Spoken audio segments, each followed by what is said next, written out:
Good afternoon, welcome back. We are here live from the Cyber Arena in Kiev with the Starladder LAN finals, but the winners bracket finals not happening yet. With me, however, I have got MVP March. Hi. How are you doing? Okay. Okay. First of all, let's just discuss the tournament real quick because you've not been able to take a game off of any of the teams here. That's true. Were you expecting that? I mean, you went in as the underdog. Yeah, I knew it was going to be hard to win a game, but after the first game, we thought versus Empire, one of the best team in the Europe right now. We felt like, oh, maybe, even though Alliance and DK are also very, very strong team. If we cut some mistakes and play better, maybe we'll play a better game and hopefully win a game. So that's how we came in, but yeah, not so good. I think everybody really thought that, like, you were considered the underdogs by everybody, but the global opinion was that you did a lot better than a lot of people were expecting you to. Did you feel the same way as well? Yeah, of course. Yep. And was it then that you played better, or did the Western teams / Chinese teams not seem as strong as you thought they were? I think they were playing a bit, for Navi on the last game, they were playing a bit more safe and stuff like that. Yeah, that was a safe game. Yes, it was a safe game, so like I got lost on what to do. But for the DK and Alliance, I don't think they did underestimate us, and then I could kind of tell they were gonna come aggressive tri-lane and stuff like that. I could kind of predict what they're gonna do. Yeah. But even knowing what they're gonna do, it was still hard to play, and we got crushed in all the lanes. Did you feel like this tournament is gonna have a big impact on your own performance when you get back to Korea? Of course. Yeah, playing against big names makes me feel more confident, and when I go back, I'll be playing under smaller names, I guess, and I'll be like, I used to play.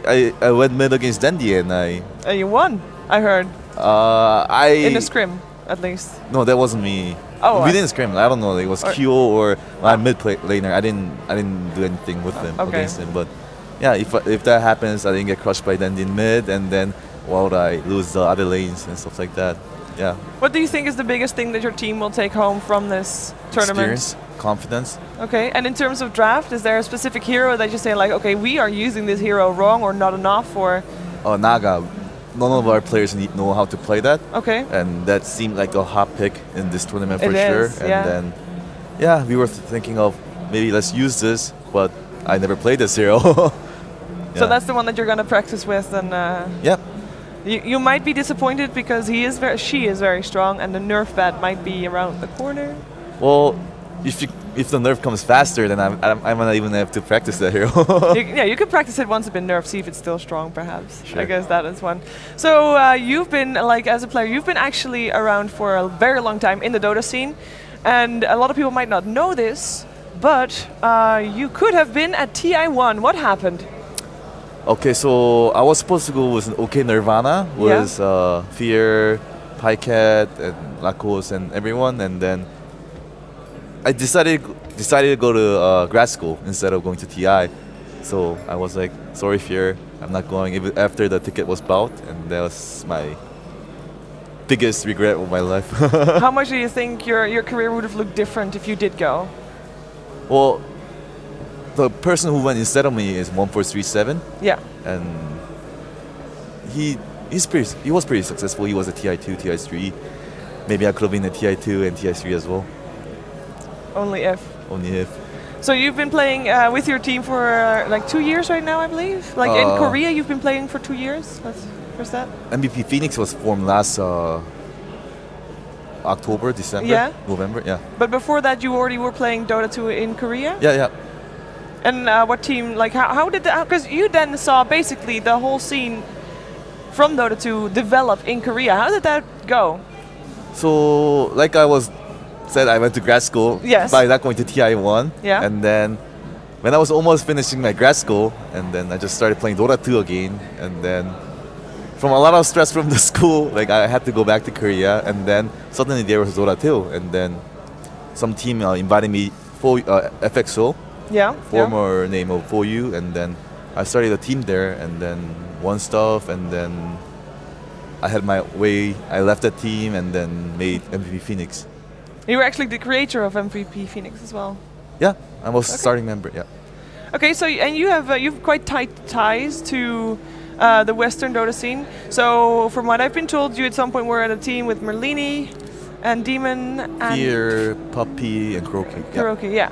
So why did that not go well? What happened? Tell us a bit about that period of time. At that, before I was joining Nirvana, and I was like improving real well.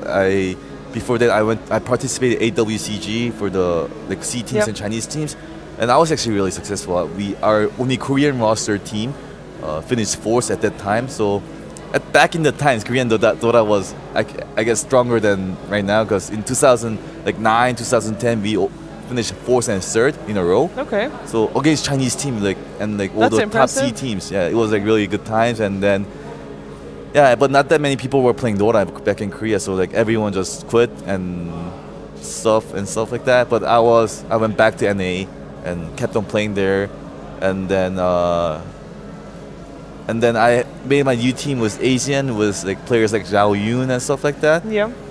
He's like old player, maybe a lot of people know, but he's I think the name sounds familiar, but and then playing there, I didn't have any experience with team environment, right? And then our team was going well, and then we lost one match, and then we got mad at each other, and I was like, I'm quitting this team, and then I quit this team for like 3 months. I quit Dota for 3 months. Okay. Rage quit. Yeah, rage quit, and then I got back, and then started playing like ICS, IDEC, and stuff like that. And Fear and asked me if I could join, like if you're interested to join the team, because even though they have 5-man roster, they wanted a 6-man roster. So I joined that team, and then there was a whole new level of Dota. And when I was making my own, having my own team, I was like the captain, and I could flame people. And if I did something wrong, like I would say it's your fault, not my fault, and stuff like that, right? That's a good captain. Yeah, I was like really young and stuff like that. But when I joined the Nirvana end, there's big names like Puppy, Kuroki, and then I'll get flamed so much, and then you had to live by their rules.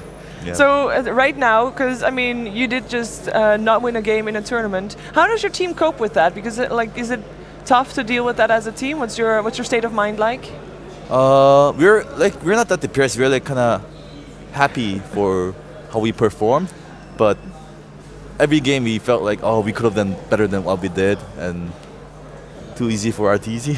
Yeah, and Villa tried to get on the picture, but we were up pretty high, so he couldn't reach us. But sorry, you were talking. Yeah, so like for the first 3 games, we felt like we knew what we were kind of doing, and we played our Dota, and then we felt like, if we cut our mistakes, if we keep practicing against them, and if we cut our mistakes and stuff like that, we felt like we could win a game like really soon. Yeah. And then maybe they weren't like showing their best or playing safe or stuff like that. But when I went playing against Navi, they played really safe, and then we kind of got depressed. But that game, I mean, I can understand it from that game. Yeah, like we didn't know what to do. We didn't know what to do, and then that was that game. Like we didn't feel like we didn't feel like if we played better, we could have won or stuff like that. So it was kind of demoralizing against the Navi, but other 2 games where we were happy. Yeah, I think, like I already said, a lot of people were impressed with the way you played. You have a very active playstyle in terms of a lot of grouping up, a lot of smoke gangs going on. Is that something that you're going to try to continue? Because one of the things that was actually pointed out to me was that your laning stage, on all the games that we've had for you, you've not won one of the laning stages. Yep. So how are you going to plan to improve that? Is that draft, or what do you think that is? It's just like the skill level we need to improve at the same time, and then lots of practice and like more different drafting. And we are planning to, like, when we go back, like in this tournament, we got some new ideas on what to do and how we should change, but we are like, let's just stick with what we do and then see where we are at, and then when we go back, we're just trying to like adjust to it. Okay, so what would you say right now is your biggest strength as a team? Because I think, what's your biggest strength? Well, our biggest strength is like we're really aggressive. Yeah. And then, in game-wise, we're really aggressive. Like it's fun to watch as well. Yeah. I don't know what else is our advantage, but for sure we're aggressive. And then as a team, like we're really close friends, and then like there's no internal problems between each other, and then those are very important. Yeah, and then like everything in team aspect, we're like perfect, I think. From like really good help from like our coaches and stuff like that in Korea, because they're really experienced, because they, for either AOS such as League of Legends, they coach those players for like 2 years and 3 years. Yeah. So like those kind of stuff are helping us a lot. And so far you have been here for a couple of days. Yep. And you've only had like 4 games. What have you been doing with your free time in between? Well, I've been playing a lot of ranked games in Europe, and those were fun. So you were telling earlier that ranked games in Korea, you're playing those on C servers, and that's not very fun. Oh, it's not really fun, because in Korea, my MMR for Korean is high, and then it takes me like 1 hour to find a game.